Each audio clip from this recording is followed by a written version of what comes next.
నమస్తే రమగారు. నమస్తే జయ. రమగారు, ఏదైనా చందమామ కథ, చాలా పెద్ద కథ, హ్మ్. ఒకటే దెబ్బ, ఒక్కసారితో అయిపోయేలాగా. పూర్వం కాశ్మీర్ రాజ్యానికి జయచంద్రుడు అని ఒక రాజు ఉండేవాడు. ఆయనకి శక్తిసింహుడని ఒక తమ్ముడు. జయసింహుడు శక్తిసింహుడు. అయితే ఏమైంది, జయసింహుడు రాజుగా ఉండేవాడు. ఆయనకో కూతురు, శక్తిసింహుడికో కూతురు. కాకపోతే ఈ శక్తిసింహుడు కొంతమంది మంత్రులు సామంతులతోటి స్నేహం చేసి అన్న మీద తిరుగుబాటు చేసి రాజ్యం లాగేసుకున్నాడు. వాళ్ళిద్దరూ శత్రువులు అయిపోయారు. ఈ జయసింహుడు ఏం చేశాడంటే రాజ్యాన్ని విడిచిపెట్టి ఓడిపోయాడు కాబట్టి అడవుల్లోకి వెళ్ళిపోయాడు. ఆయన ఫాలోవర్స్ కొంతమంది చిన్న సైన్యం ఆయన వెనకాల పడి వెళ్ళిపోయింది. అయితే జయసింహుడికి ఒక కూతురు ఉంది కదా, లీలావతి ఆ పిల్ల పేరు. అది ఆ అమ్మాయి శక్తిసింహుడి కూతురు మాలతి, ఇద్దరు బాగా క్లోజ్గా ఉండేవాడు. ఇతను ఏం చేశాడంటే అన్నయ్యని తరిమేశాడు, కానీ తన కూతురికి తోడుగా ఉండటం కోసం లీలావతిని వెళ్ళనివ్వాలి ఆడకి. అంతఃపురంలోనే పెంచాడు. ఈ ఆడపిల్లలు ఇద్దరు అసలు ఒకళ్ళనొకళ్ళు విడదీయరాని సంబంధంతో కవల పిల్లలాగా కలిసే తిరిగేవాళ్ళు, ఒకే రకం బట్టలు కట్టుకునేవాళ్ళు, ఎంతో చక్కగా ఉండేవాళ్ళు. ఉన్నా కూడా తన తండ్రి లేడని, తండ్రి అడవులకు పోయాడని లీలావతికి కష్టంగానే ఉండేది. ఓ 10-11 ఏళ్ల పిల్ల అప్పటికి. కొంతకాలం గడిచింది, ఆడపిల్లలిద్దరు యుక్త వయస్కులు అయ్యారు. కొంచెం దిగులుగానే ఉండేది. అయితే ఏమైందట, ఒకసారి ఊళ్ళో కుస్తీ పోటీలు అవి ఇవి జరిగినాయి. మల్లయోధులు చాలామంది ఉన్నారు వీళ్ళకి. కాశ్మీర్ రాజ్యంలో మల్లయోధుడు మామూలుగా కాదు, నడగొండలాగా ఉంటాడు. అయితే అతనే గెలిచాడు. గెలిస్తే ఇంకెవరైనా ఇతన్ని గెలవడానికి ఉన్నారా అని కేకలు పెట్టి ఉద్ఘోషాలు చేస్తారు కదా. చేసేసరికల్లా ఒక కుర్రాడు నేను వస్తానన్నాడు. తీరా చూస్తే ఆ కుర్రాడు కొంచెం బలంగానే ఉన్నాడు, కానీ సుమారుగా ఉన్నాడు. ఇంత కొండలాగా ఉన్నవాడిని మామూలు వాడు ఏం చేస్తాడు? అయ్యో, ఆడపిల్లలిద్దరికి అబ్బాయి నచ్చాడు. అయ్యో, చిన్న కుర్రాడలే ఉన్నాడు, ఎక్కడ ఆగుతాడు వీడి ముందు అనుకున్నారు. సరే రాజుగారు సరే ప్రయత్నం చేయమంటే, కుర్రాడు సన్నగా చిన్నగా ఉన్నాడు కానీ మంచి యుక్తి కలిగిన వాడు. వాడి మల్లుడికి దొరకల. మల్లుడిని ముప్పు తిప్పలు పెట్టి మల్లుడికి ఆయాసం వచ్చే వరకు విసిగిచ్చి ఆయాసం వచ్చాక 4 దెబ్బలతో పడగొట్టేశాడు. రాజు ఎంతో మెచ్చుకున్నాడు. అమ్మాయిలు ఇద్దరు కూడా చాలా సంతోషించారు. వాళ్ళకి అట్లాంటి సరదాలు ఉన్నాయి. స్పోర్ట్స్ దగ్గరుండి చూసేవాళ్ళు. బోళ్ళు చప్పట్లు కొట్టారు ఇద్దరు. అక్కడి నుంచి ఈయన దగ్గర పిలిచి ఆప్యాయంగా పలకరించి, ఏ అబ్బాయి ఏ ఊరు ఏమిటి అంటే, నా పేరు మకరాంకుడు అండి, నేను గోపాలదేవుడి కుమారుడిని అని చెప్పాడు. రాజుగారి మొహం ముడుచుకున్నాడు. ఎందుకు? జయసింహుడికి స్నేహితుడు గోపాలదేవుడు. పాత రోజుల్లో జయసింహుడు గోపాలదేవుడు కలిపి వేటాడేవాళ్ళు. అతను మరణించాడు. కానీ ఎప్పుడైతే గోపాలదేవుడు కొడుకు అని తెలియంగానే ఈయనక మాడు మొహం పెట్టుకున్నాడు. ఇక పెద్దగా ఎంకరేజ్ చేయలే. తన ఆగర్భ శత్రువు తాలూకు ఫ్రెండ్ కొడుకు అంటే ఎవరికి ఇంట్రెస్ట్ ఉంటుంది? అమ్మాయిలు ఇద్దరు గమనించారు అది. ఆయన ఏదో సరిగ్గా సంభావించలేదు. ఈ కుర్రాడు చిన్నపుచ్చుకున్నాడని అతని దగ్గరికి వెళ్ళి, స్పోర్ట్స్లో గెలిచిన వాళ్ళందరినీ పలకరిస్తున్నారు. అతని దగ్గరికి వెళ్ళి, ఎంతో బాగా పోరాడేవు నువ్వు అని చెప్పి, ఈ లీలావతి ఏం చేస్తుంది, మెళ్ళో ఇంచి ఒక చంద్రహారం తీసి అతని మెళ్ళో వేసి, దీన్ని నీ దగ్గర అట్టు పెట్టుకో, నా గుర్తుగా, నువ్వు చాలా బాగా పోరాడావు, నీ యుక్తి నాకు చాలా నచ్చింది అని చెప్పి, అతను గోపాలదేవుడు కొడుకు అని తెలుసుకున్నారు. వీళ్ళు కూడా ఇంటికి వెళ్ళిపోయారు. ఆ అబ్బాయి వెళ్ళిపోయాడు. సరే, సైన్యంలో కొంత అవకాశం లభించింది. అప్పుడప్పుడు ఈ స్పోర్ట్స్ మీట్ అయ్యే వరకు ఇక్కడే ఉండమని అబ్బాయికి చెప్పారు. అవి రోజు ఏవో స్పోర్ట్స్ మీట్ అయ్యేవి. ఆ అబ్బాయి కనపడుతూనే ఉన్నాడు. మెల్లిగా ఈ లీలావతి అతనికి కళ్ళు కలుస్తున్నాయి అన్నమాట. మొహాలు ఒకళ్ళ మీద ఒకళ్ళకి ఆసక్తి ఉన్నట్టు తెలిసేలాగానే ఉంది. ఆ అబ్బాయి గురించి మాట్లాడితే చెల్లెలు నవ్వుతుండేది. అక్క, నీ మనసు అక్కడ పట్టేసిందే అంటూ ఉండేది. మా నాన్న స్నేహితుడు కొడుకు కదా, మనకు స్నేహితుడు కాకపోతాడా అనేది. కొన్నాళ్ళ తర్వాత మకరాంకుడు అంటే విసుగు పుట్టేది ఈయనకి, ఈ రాజుగారికి, శక్తిసింహుడికి విసుక్కుంటూ ఉండేవాడు. ఒకనాడు ఏమనిపించింది, స్పోర్ట్స్ మీట్ చాలా రోజులు జరిగింది. ఈ మీట్కి వచ్చిన వాళ్ళందరూ కూడా మాలతి కంటే లీలావతిని మెచ్చుకునేవాళ్ళు. లీలావతి పెద్దది, ఆ పిల్ల తెలివిగా మాట్లాడేది. పైగా తండ్రి రాజుగా ఉన్నప్పటి నుంచే పుట్టింది అమ్మాయి. మొదటి నుంచి యువరాణి హోదాలో ఉండి వచ్చిన వాళ్ళని చూసుకోవటాలు అవన్నీ నేర్చుకుని ఉంది. కొంచెం తెలివిగలది. మాలతి ఉక్కరవ చిన్నపిల్ల. ఆ అమ్మాయికి అక్కయ్య వెనకాల తిరగటం, మామూలుగా రెండో వాళ్ళకి అవి రావు. రెండో వాళ్ళు పెద్దవాళ్ళ వెనకాల తోకల్లాగా తిరుగుతూ ఉంటారు. ఇప్పుడు ఈ పిల్లని పెట్టడం వల్ల మాలత అలాంటివన్నీ నేర్చుకోవాలి. ఆ ప్రోటోకాల్స్ అన్ని అక్కే చూస్తుంది. న్యాచురల్లీ కదా. నువ్వు ఆఖరి వాళ్ళని గమనించి, వాళ్ళకి చాలా రావు మర్యాదలు గిర్యాదలు చేతకావు. పెద్దవాళ్ళు అవన్నీ సమర్థిస్తారు. వీళ్ళు వాళ్ళ వెనకాల నీడల్లాగా తిరుగుతూ ఉంటారు. ఈ పిల్లకి నీడలా ఉండటం అలవాటైంది. అన్ని పెద్దమ్మాయే సమర్థిస్తుంది. ఇంక ఇప్పుడు చేసేది ఏముంది? అక్కడి నుంచి ఏమైంది, వచ్చిన వాళ్ళంతా వాళ్ళు వీళ్ళు ఆ దేశం నుంచి ఈ దేశం నుంచి వచ్చిన వాళ్ళంతా పెద్దమ్మాయి గారు భలే చురుకు అన్నలా మెచ్చుకునేవారు. ఒళ్ళు మండిపోయేది. చిచ్చి ఈ పిల్లని ఉంచుకునేసరికి నా పిల్ల కనపడకుండా పోయిందని నువ్వు మీ నాన్నతో అడవికి వెళ్ళిపో, మీ నాన్న దగ్గరికి పో నువ్వు అంటాం మొదలెట్టాడు. మకరాంకుడి మీద చిరాగ్గా ఉంది, వాడు రోజు కనపడుతున్నాడు. ఇప్పుడు కొత్తగా ఈ పిల్లని అందరూ మెచ్చుకోవటం మొదలుపెట్టారు. దాంతో చిర్రెత్తుకొచ్చేసింది. సరే వెళ్ళిపో అనేసరికల్లా ఈ మాలతి పొలబోదిపోమని ఏడ్చింది. అదే నాన్న మీ ఇద్దరం ఒక ప్రాణంగా ఉన్నాం, అక్కయ్య లేకపోతే నేను ఉండను అంటే అట్లా కాదన్నాడు ఆయన. అట్లా కాదు, అది వాళ్ళ నాన్న దగ్గరికి వెళ్తే నువ్వు నీ తండ్రి దగ్గర ఉండాలి, దానికి వాళ్ళ నాన్న కావాలి నీకు వద్దా అని తిట్టాడు. పెళ్ళి ఒప్పుకుంది. కానీ ఏమనుకున్నారు, అసలు వీళ్ళకి చెప్పొద్దు, ఆయన ఏదో ఏర్పాటు చేస్తాడు, ఆ లోపలే మన ఇద్దరం వెళ్ళిపోతాం, పోయి అడవిలోనే ఉందాం నా పెద్దనాన్న దగ్గర అని చెప్పి అక్కయ్యని ఒప్పించింది.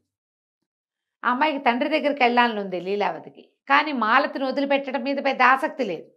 అది ఎటాగో వస్తానంటోంది కదా. సరే వీళ్ళు ఏం చేశారు, డబ్బు దశకం నగలు నాణ్యాలు ప్యాక్ చేసేసుకున్నారు. కానీ తమ వేషాలు తీసేసి సామాన్యులుగా ముతక బట్టలు వేసుకుని అడవి దారి పట్టి ఊళ్ళోంచి బయటికి వెళ్ళిపోయేది. ఇక ఊర్లన్నీ దాటే వరకు ఆ అడవి ఇంతేం దగ్గరలో లేదు, టౌన్కి ఎక్కడో ఉంది. వీళ్ళు ఒక సిటీలో నగరంలో ఉన్నారు. వెళ్ళగా వెళ్ళే దారంతా చేతిలో డబ్బులు ఉన్నాయి కదా, అన్ని చోట్ల తిండి తిప్పలు శుభ్రంగా నడిచాయి.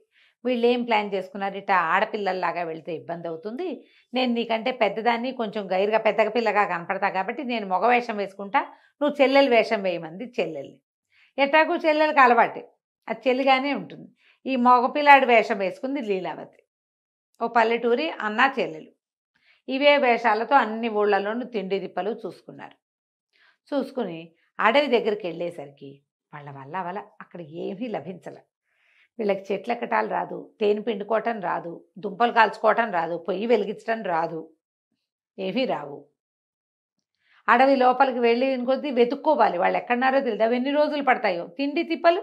అదే కదా, మొదటి రోజున్నర గడిచేసరికల్లా వేలబడిపోయారు. దాహం, మంచినీళ్ళు కావాలి, నీళ్లు ప్యాక్ చేసుకెళ్ళాలి, ఆ తెలివితేటలు రాలా వాళ్ళకి. ఊళ్ళల్లో అన్నీ లభిస్తున్నాయి, అక్కడ కూడా ఉంటాయి అనుకున్నారు. అక్కడి నుంచి చిన్నపిల్లేమో కాళ్ళు నొప్పులు పుడుతున్నాయని కూర్చోబడిపోయింది. ఈ లోపల ఎవరో కొంతమంది గొర్రెలు కాపర్లు వెళ్తున్నారు. వెళ్తుంటే ఓ కుర్రాడి దగ్గర తాబేటికి అయింది. బాబు మంచినీళ్ళు ఉన్నాయా అని కేకేసింది. వాడు వచ్చి నీళ్ళు ఇచ్చాడు. నీళ్ళు ఇస్తే మరి వీడు మగవేషంతో ఉంది కదా లీలావతి, మేము ఏదో పని మీద వచ్చాము, అడవిలో ఉందామని వచ్చాము, మరి ఇక్కడ ఏం అవకాశాలు దొరకలేదు, మా చెల్లెలు శోషొచ్చి పడిపోయేలాగా ఉంది, తిండి తిప్పలు ఏమైనా దొరుకుతాయి అంటే ఇతను ఏమన్నాడు, కొంచెం బాగా ముందుకెళ్తే ఒక గొర్రెలు కాపరి తన ఇల్లు అమ్మేసి వెళ్ళిపోదాం అనుకుంటున్నాడు. అడవిలో ఉంది వాళ్ళకి ఇల్లు, అక్కడికి వెళ్ళండి, అక్కడ ఉంటే ఈ పూట మీకు భోజనం లభిస్తుంది, వాళ్ళు ఏదో తిండి పెడతారంటే ఈ చెల్లెల్ని మంచినీళ్ళు ఇచ్చి మెల్లిగా లేవ తీసుకుపోయింది. సంచులు మోసుకుంటూ వెళ్ళారు అక్కా చెల్లి. వెళ్తే ఆ గొర్రెలు కాపరి ఏమన్నాడు, ఆ రాత్రికి వాళ్ళకి భోజనం పెట్టి అమ్మ ఇల్లు అమ్మేద్దాం అనుకుంటున్నాను అనేసరికల్లా ఈ ఇల్లు మాకే అమ్మేసే, మేము ఈ అడవిలో ఉంటాం, తాము డబ్బు దశకం తెచ్చుకున్నారుగా, డబ్బులు ఇచ్చేసి ఆ ఇల్లు తీసుకున్నారు. అక్కడి నుంచి మెల్లిగా కుస్తీ పట్టి ఆ ఇంట్లో 3-4 వారాలకు సరిపడా తిండి పదార్థాలు ఉన్నాయి. కొన్ని నెలలకు సరిపోతాయి, వారాలే కాదు నెలలకే. ధాన్యం ఉంది, పిండి ఉంది, తర్వాత ఏమో చుట్టుపక్కల అవి ఇవి కూర కాయ ఏవో కనపడుతున్నాయి. సరే మెల్లిగా పొయ్యి వెలిగించడం, 2-3 రోజులు ఉండండి అని నేర్చుకుని వాళ్ళ దగ్గర వాళ్ళు వెళ్ళిపోయాక అన్న చెల్లి వేషంతో అక్కా చెల్లి ఉండిపోయారు. అడవిలో తిరగటం మొదలుపెట్టారు. ఒక చోట లీలావతి అని పేరు చెక్కుంది చెట్టు మీద. వీళ్ళు ఏమనుకున్నారు, ఇది మకరాంకుడే చెక్కుంటాడు, ఎందుకంటే ఈ అమ్మాయికి పరిచయమైన మగవాడు ఇంకొకడు లేడు, పేరు చెక్కుందంటే బహుశా ఆ అబ్బాయే అయి ఉంటాడని అనుకున్నారు. సరే ఏమైంది, ఇంతలో ఇంకో కథ ఇందులో.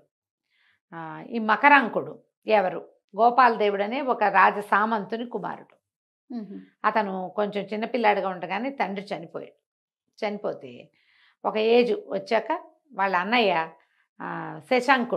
శశాంకుడికి అప్పచెప్పాడు తండ్రి చనిపోతూ, తమ్ముడు కూడా బాగా చూసుకోని. వీళ్ళిద్దరికీ ఒక 6-7 సంవత్సరాల వారం ఉంది. వాడు ముందు నుంచి అన్నయ్యతో తండ్రితోటి తిరిగి వాడు కాస్త గట్టిపడ్డాడు. ఈ అబ్బాయి చిన్నపిల్లాడిగా ఉండి ఇంట్లో ఉన్నాడు. తండ్రి చనిపోయేసరికల్లా క్రమంగా రోజులు గడిచే కొందికి ఈ శశాంకుడు, ఈ మకరాంకుడు ఇక్కడ ఉండి, వాడు పెద్దవాడి పేరు శశాంకుడు, రెండోవాడి పేరు మకరాంకుడు, వీడు రెండోవాడు. రోజులు గడిచే కొందికి ఈ పిల్లాడు ఇంట్లో పని వాళ్ళతో తిరిగి తన తండ్రి ఎట్లా ప్రవర్తించేవాడు, ఎలా ఉండేవాడు నేర్చుకుని హుందాగా బిహేవ్ చేయటం అది ప్రాక్టీస్ చేశాడు. శశాంకుడు ఫ్రెండ్స్ అంతా అనేవాళ్ళు, మీ తమ్ముడు రాజు అయిపోతాడు, అందరూ వాడిని గౌరవిస్తారు, వాడు మీ నాన్నలాగా ప్రవర్తిస్తాడు, అనేసరికి ఆ చిన్న రాజ్యం తమ్ముడికి భాగం పెట్టడం ఇష్టం లేకపోయింది. పైగా ఈ రాజ్యంలో ఏమైంది, తమ్ముడు అన్నయ్యని వెళ్ళగొట్టి రాజ్యాన్ని ఆక్యుపై చేసిన ప్రాంతం అది కాశ్మీర్ దేశం. వీళ్ళది చిన్న ప్లేస్ అవంతి.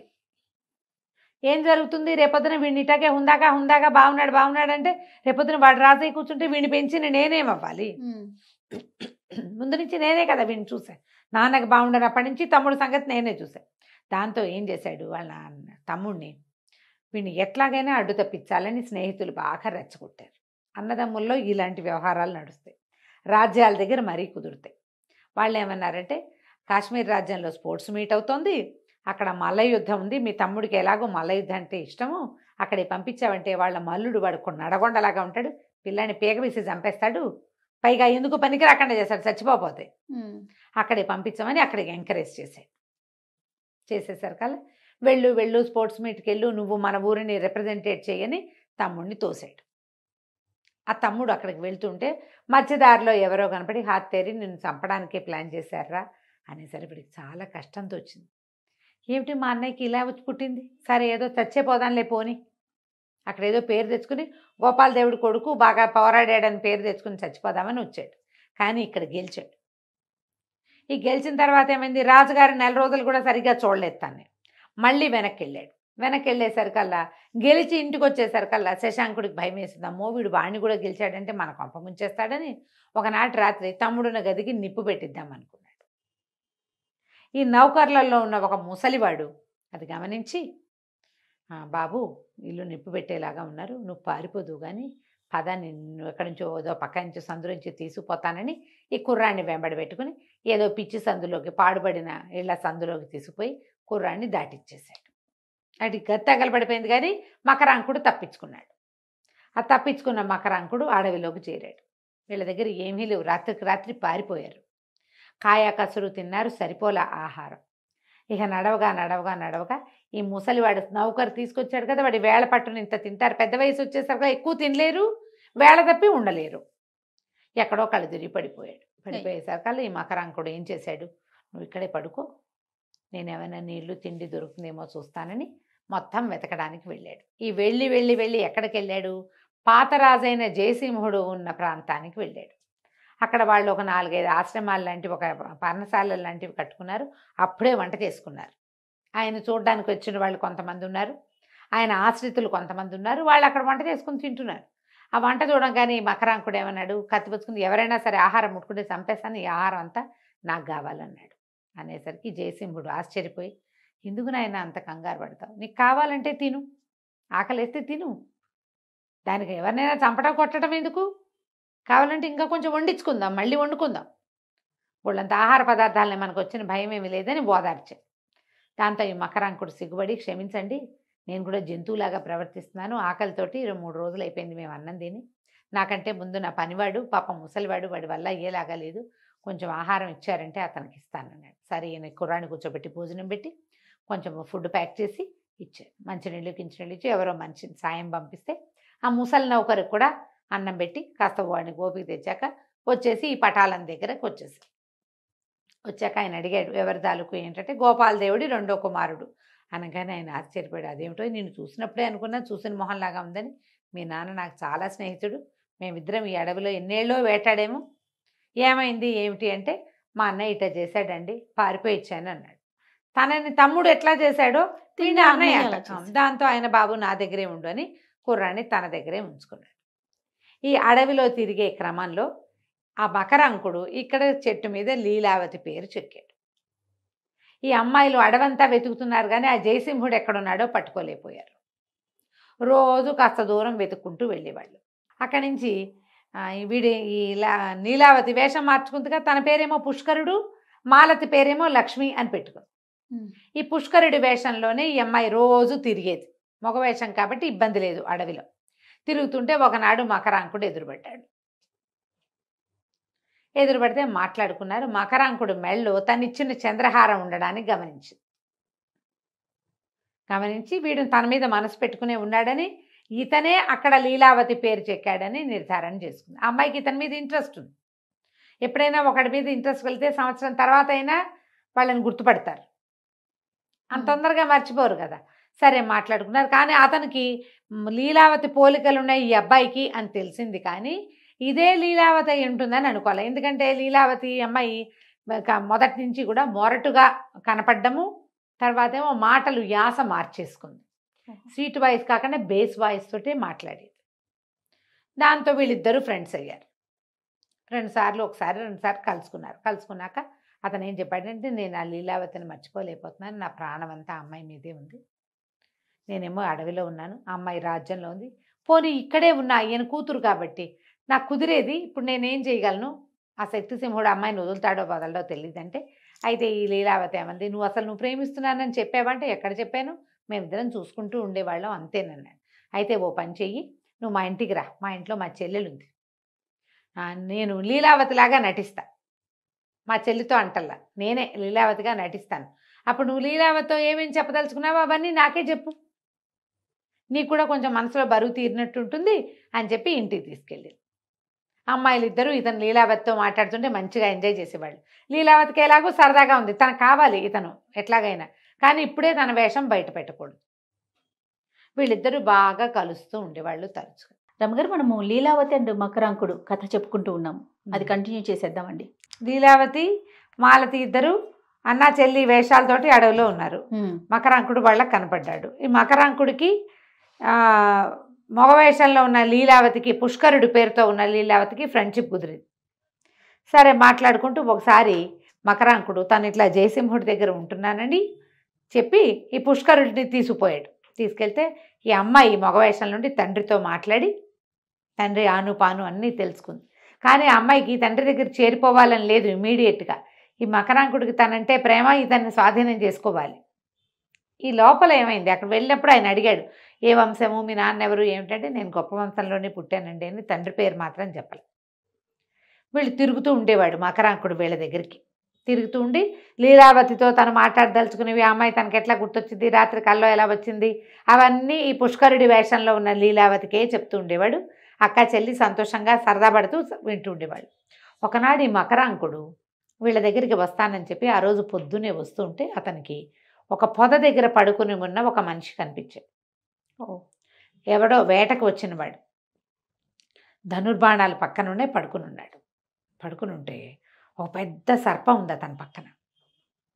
ఉలిక్కిపడ్డాడు. ఇతను వెళ్ళి కాళ్ళ చప్పుడు వేసరికల్లా సర్పం బారిన పడిపోవాల్సింది. వీడు వెళ్ళేసరికి పాము పారిపోయింది.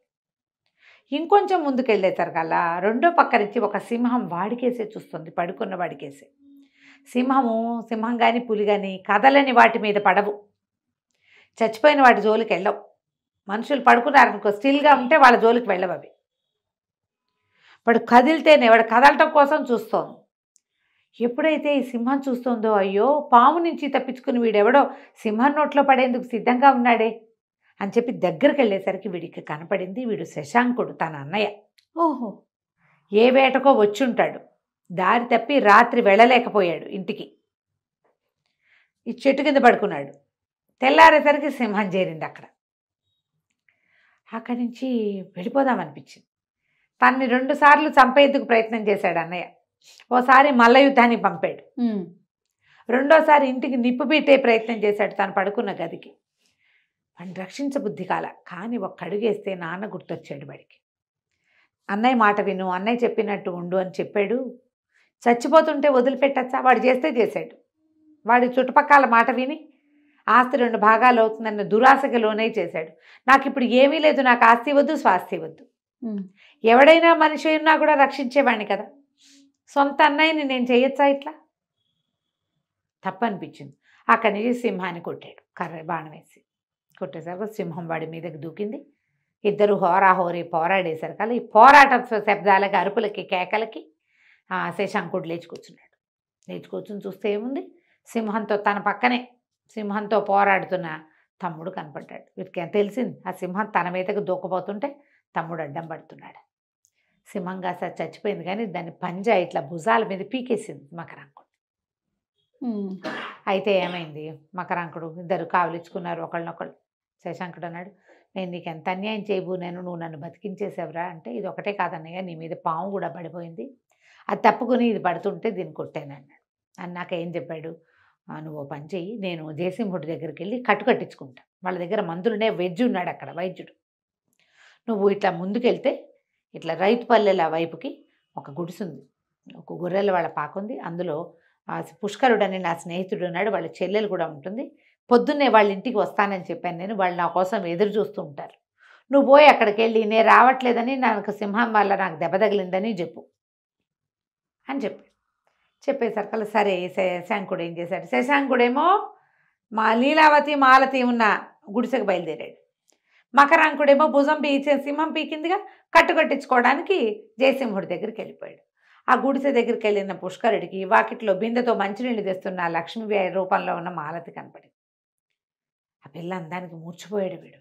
ఏమిటి ఇంత బాగుంది అమ్మాయి, రాజకుమార్ తల్లే ఉంది అని ఆశ్చర్యపోయి, నేను శశాంకుడిని, మకరాంకుడు వాళ్ళ అన్నయ్యని, మీ అన్న ఉన్నాడా అని అడిగారు. అన్న ఉన్నాడు, లోపల ఉన్నాడని లోపల తీసుకెళ్తే అప్పుడు ఈమె పుష్కరుడు మా శశాంకుడు చెప్పాడనమాట, ఇక్కడ యాక్సిడెంట్ లాగా అయింది, ఓ సింహం నా మీద పడితే మా తమ్ముడు దాన్ని పోరాడాడు, మరి దెబ్బలు తగిలినాయి, కట్టుకట్టించుకోవటానికి జయసింహుల వారి దగ్గర వెజ్జున్నట్ట అక్కడికి వెళ్ళాడు అని చెప్పేసరికి ఈ పుష్కరుడు నుంచుని పాడాన పడిపోయాడు. శశాంకుడిని సింహం పీకేసింది అనగానే కళ్ళు తిరిగిపోయినాయి. వీడికి అర్థం కాల. మంచి ఇద్దరు నీళ్లు తెచ్చి నీళ్లు చల్లి లేవదీస్తే ఏమిటి ఎందుకు అట్లా మూర్చిపోయి ఉంటే, నేను లీలావతి లాగా నటిస్తాను కదా ప్రతిసారి, అలా లీలావతి భావంలోకి వెళ్ళిపోయిన శశాంకుడి పేరు వచ్చేసరికి లీలావతి అయితే స్పృహ తప్పి పడిపోదు, అలాగే నేను పడిపోయాను. సరే కాసేపు కూర్చున్నాడు. ఆ అబ్బాయికి ఎంతసేపు ఆ లక్ష్మి మీదే ఉన్నాయి చూపులు. ఆ పిల్ల కూడా చక్కగా బాగున్నాడు, ఇతను వాళ్ళ అన్నయ్యే కదా, అన్నదమ్ములు. అక్కడి నుంచి అడిగింది, మీరు ఎట్లా మీ ఇద్దరు ఎట్లా కలిశారు, మీ ఇద్దరు ఏదో విడిపోయారని చెప్పాడే మాకు మకరాంకుడు అంటే, అవును నేను పొరపాటు చేశాను, నా తమ్ముడితోటి నేను వైరం కొని తెచ్చుకున్నాను అనవసరంగా, వాడు చాలా మంచివాడు, మా నాన్నలాగా చాలా సహృదయుడు, నేను ఇది ఎట్లా ప్యాచప్ చేసుకోవాలో కూడా నాకు అర్థం కావట్లేదు అని చెప్తే లక్ష్మీ పుష్కరుడు ఇద్దరు బాగా ఓదార్చారు. ఇప్పుడు కలిసిపోయారు మీ ఇద్దరు, హాయిగా కులాసాగా కలిసి ఉండండి, మీ తండ్రి లేడు తల్లి లేదు, అన్నదమ్ములే కదా కలిసి ఉండాలి. ఇప్పుడు మేము చూడండి మాకెవరు లేరు, మేము ఇద్దరం కలిసి ఉండట్లా, ఏముంది ఒక రాజ్యం 2 ముక్కలు అయితే అవుతుంది, ఏమైపోతుంది, ఎవడి ముక్క వాడు పాలించుకోండి చక్కగా అని బాగా ఎంకరేజ్ చేశారు. సరే మకరాంకుడు శశాంకుడిని కలిసిపోవాలని ఇతను ఊహించుకున్నాడు.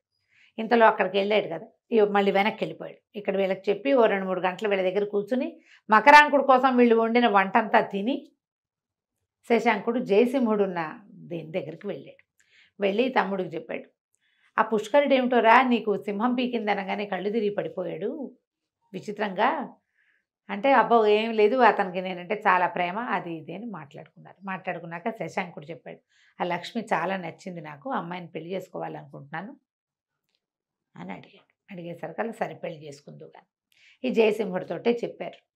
ఆ రోజు వచ్చాడు కదా పుష్కరుడు, అతని చెల్లెల్ని మా అన్నయ్య పెళ్లి చేసుకుంటానంటున్నాడు అంటే, సరే పెళ్ళి ఇక్కడే చేసుకుందాం, ఇక్కడే చేస్తాను, వాళ్ళు కూడా అడవిలో ఉండే పిల్లలు ఎవరు లేరు, అన్నా చెల్లియే ఉన్నారు, పెళ్ళి ఇక్కడ చేద్దామంటే ఈ మకరాంకుడు కనిపించింది, నాకు కూడా లీలావతి దొరికితే ఎంత బాగుంటుంది, దొరకట్లేదు నాకు, నేను ఎట్లా తెచ్చుకోవాలో తెలియటం లేదని అక్కడికి వెళ్ళి వాళ్ళని పెళ్లి అప్పచెప్తే ఈ పుష్కరుడు ఏమన్నాడు, నిజంగా చెప్పు నీకు లీలావతిని పెళ్లి చేసుకోవాలని ఉందంటే అక్షరాలా ఉంది, వాళ్ళ నాన్నకి రాజ్యం లేకపోయినా ఆయన అడవిలో ఉన్నా ఎలా ఉన్నా సరే లీలావతే కావాలి, ఎందుకంటే నేను మల్లుడితో యుద్ధం చేసినప్పుడు ఆ అమ్మాయికి నేను ఫలానా రాజ్యం తాలూకు చిన్న కొడుకు కుమారుడు అని తెలియదు, ఆ అమ్మాయి ఊరికే ఆ రాజుగారి దగ్గర పెరుగుతున్నటువంటి ఆయన శత్రువు యొక్క కూతురు, అప్పుడు ఆ అమ్మాయికి రాజ్యం లేదు, రాజ్యం ఉన్నది ఎవరికి, మాలతికి, లీలావతికి ఏం లేదు, రాజుగారి పెంపుడు కూతురు, ఆయన తన కూతురు కోసం ఆ పిల్లని చేరదీశాడు కానీ దానికేమో రాజ్యమో భోజ్యమో ఇద్దామని అయితే కాదు, కానీ నాకు పెళ్లి చేసుకోవాలని ఉందని చెప్పేసరికి మీరు పెళ్లి ఏర్పాట్లు చేసుకోండి, లీలావతి వచ్చే ఏర్పాట్లు మేము చేస్తామన్నారు. ఎట్లా అంటే సమాధానం లేదు, నీకెందుకు నేను తెప్పిస్తా కదా. అక్కడి నుంచి సరే పెళ్లి ఏర్పాట్లు అయినాయి. సరే పెళ్లి ఏర్పాట్లకి అన్న చెల్లి కలిసి వెళ్ళారు అక్కడికి. అంతా ముహూర్తం దగ్గర పడేసరికి అమ్మాయిని తయారు చేసి తీసుకొస్తామని చెప్పి ఇద్దరు అక్క అన్న తమ చెల్లె వేషంలో ఉన్నారుగా, వీళ్ళు కుటీరంలోకి వెళ్ళారు. వాళ్ళు వచ్చేటప్పుడే తమ సామాన్లన్నీ తెచ్చుకున్నారు. చక్కగా లోపలికి వెళ్ళి తమ రాజకుమార్తెల అలంకారాలన్నీ బయట తీసి అమ్మాయి మగవేషం తీసేసింది. ఇద్దరు చక్కగా డ్రెస్ అయిపోయి బయటకు వస్తే పుష్కరుడేడి అన్నారు. ఇదిగో పుష్కరుడు అని చూపించింది. ఇప్పుడు ఇన్నాళ్ళు పుష్కరుడి వేషంలో ఉన్నది ఎవరు? లీలావతి. లీలావతి. ఎప్పుడైతే ఆడపిల్లల స్వరూపంలో కనపడ్డారో వాళ్ళని గుర్తుపట్టాడు జయసింహుడు. ఈ పిల్లలు తమ పిల్లల్లాగా ఉన్నారు. ఆయన ఆశ్చర్యపోయాడు. ఏమిటమ్మా ఇది అన్నాడు. అనేసరికి మాలతే చెప్పింది, మా నాన్న లీలావతిని ఇక్కడికి పంపించేద్దాం అనుకున్నాడు, అది లేకుండా ఉండలేక నేను వచ్చేసాను. మా నాన్నకి చెప్పి రాలేదు, మా నాన్నకి చెప్పలేదు, కానీ ఆయనకి వార్త వెళ్ళింది, ఎప్పుడో వస్తాడు. సరిగ్గా అదే సమయానికి గొర్రెల కాపర్లు కొందరు ఇచ్చిన వార్తలు తెలుసుకుని తన కూతురు పెంపుడు కూతురు ఇక్కడ ఉన్నారేమో చూడడానికి ఈయన కూడా బయలుదేరి వచ్చాడు. వీరసింహుడు కూడా, ఈ శక్తిసింహుడు, వీరసింహుడు కదా ఆయన పేరు, శక్తిసింహుడు రాజుగారి తమ్ముడు, మాలతి వాళ్ళ నాన్న. ఆయన వచ్చేసరికల్లా పెళ్ళి అయిపోయింది. ఇక్కడ ఇద్దరు ఆడపిల్లలు చక్కగా పెళ్ళిళ్ళు చేసేసుకుని మకరాంకుడిని శశాంకుడిని పెద్దండ్రికి దండాలు పెడుతున్నారు. దండం పెట్టే సమయానికి వచ్చేసరికి ఆయన నిర్ఘాంతపోయాడు. ఇదేమిటి ఇట్లా చేశారు? కానీ ఆయనకి మెల్లిగా అర్థమైంది, నేను చేసిందే పొరపాటు. మా రాజ్యంలో ఉన్న ప్రతి వాళ్ళకి జయసింహుడే కావాలి.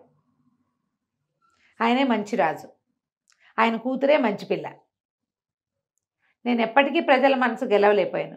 కానీ శశాంకుడు తను పొరపాటు చేసిన మళ్ళీ సర్దుకుని తన తమ్ముడిని కలుపుకున్నాడు. నేనేమో అలా ఎందుకు చేయలేకపోతున్నాను నేను అని చెప్పి అన్నకి దండం పెట్టేశాడు. నువ్వు వచ్చి నీ రాజ్యం ఏలుకో, నేను నీ తమ్ముడుగా నీకు సహాయం చేస్తా. నేను రాజుగా ఉండలేను. నేను రాజుగా ఉన్నా కూడా రాజుకి తరతమ భేదం ఉండకూడదు. అందరూ ఒకటే, భగవంతుడు లాంటివాడు రాజు. నేను అట్లా ఉండలేకపోతున్నాను, నేను తమ్ముడుగానే ఉంటాను అని చెప్పేసి అన్నయ్యని తీసుకెళ్ళిపోయాడు. ఆడపిల్లలిద్దరూ చక్కగా శశాంకుడిని మకరాంకుడిని పెళ్లి చేసుకుని వాళ్ళ అవంతి నగరానికి వెళ్ళిపోయారు. తర్వాత కాలంలో వీళ్ళకి ఆడపిల్లలే కదా ఉంది. ఈ కాశ్మీర రాజ్యాన్ని అన్నదమ్ములిద్దరూ చెరిసగంగా పరిపాలించారు. చెరిసగంగా మరి మాలతి కూడా మా అక్క చెల్లి కలిసి ఉండాలని భావిస్తుంది. అలా కథ కంచికి మనం ఇంటికి. నమస్తే. నమస్తే జయ.